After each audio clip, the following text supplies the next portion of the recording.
Team USA captured even more gold on day 11 of the Rio Olympics. The American athletes dominated several events, and they still hold the lead in the overall medal count. And one of the biggest moments from the day came from one of the smallest members of the United States team. CBS News correspondent Dana Jacobson is here to talk about all things Rio. Thanks for joining us again. So we're talking about Simone Biles. Of course. Yeah, because she went out last night and did what everybody expected her to do. We said yesterday that she's human, and now she's superhuman again. She goes out and wins gold in the floor routine. Yeah. You know how good she is when even Aly Raisman, who was the defending champion, she's also quite good, right? Have you heard that? Exactly. I mean, she's the defending Olympic gold medalist. She says, "I'm just competing for silver." So Simone goes out, does an amazing, people have called it a perfect floor routine out there. And then afterwards, perhaps even better than her winning gold and Aly taking the silver, she finally gets to meet Zac Efron. Of course. And those people that have been following on Twitter sort of know, or social media know what we're talking about. They've been having this, I don't know if I can call it a flirtation, but they've sort of been having this friendly flirtation going on back and forth. And he was there.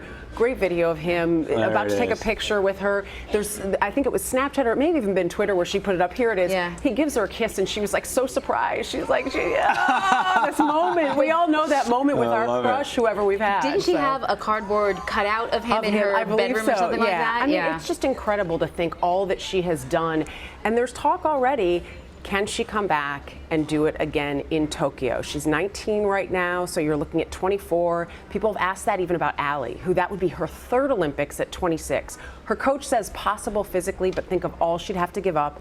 Aly already last time took a year off and then came back to it. But for Simone, you have to believe there would be that drive to come back and see if she could do it again. So remember that old tagline, the agony of defeat and the thrill of victory? So we just talked about the thrill of victory. Let's talk about the agony of defeat on the volleyball sand. How dumb do I look yesterday when I was like, Kerry Walsh and April Ross, they got it. Well, Kerry Walsh had never lost a match in Olympic competition, and last night she and April Ross were ousted from trying to go after that gold medal that Kerry almost promised April back in London by a Brazilian team. And it was the #2 Brazilian team. It's sort of the interesting thing. Remember that crowd there on the beach, obviously a lot the home crowd. And they were cheering on. They had to watch the #1 ranked Brazilian team get beat. Then they go up against Kerry Walsh. There's no way you're going to lose to Kerry Walsh, and the Brazilians did just that. Afterwards, it was interesting. Kerry said a lot of, "It's on me. I wasn't able to return. I wasn't able to set up the ball," which is what you have to do. There were only 5 aces in this, so almost her viewpoint is a little skewed. But obviously, she felt she wasn't doing what she needed to do to help her teammate out. They will have a chance at bronze, though. They're playing the Brazilian team. Yeah, so it's the same thing. You go up once again against the home crowd, and Brazil has a chance, obviously, to get 2 medals out of this. Interesting. So I think the Sportsmanship Award goes to at least 2 runners. Abby D'Agostino from the U.S. and Nikki Hamblin from New Zealand, This was like unbelievable. This was amazing. This was in the 5,000 meter, and this is 12 laps around the track. With 4.5 to go, the 2 of them had a collision. I believe their feet got sort of intertwined. And so you see Nikki on the ground and Abby right after, and Abby reaches out because Nikki, when you read her talking about it afterwards, she said, it's like I didn't know. All of a sudden I'm on the ground, and then there's a hand there helping me up. So she helped her up, and then Abby realized there was something wrong with her knee. She couldn't quite run right away, and you've got the 2 helping each other get going again. They completed the 4.5 laps. Nowhere near in a time that you would expect them to go ahead and move on to the finals, worse than any personal bests or personal worsts they'd had before.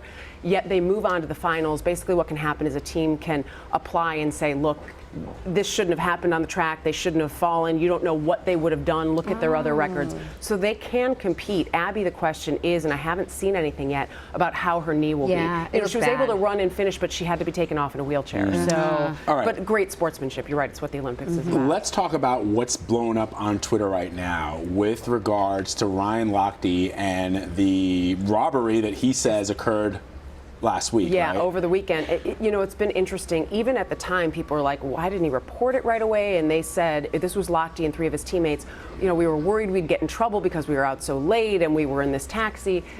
Now there are reports, the AP and several other outlets saying there just isn't any evidence. They haven't found the taxi driver. They haven't found any witnesses.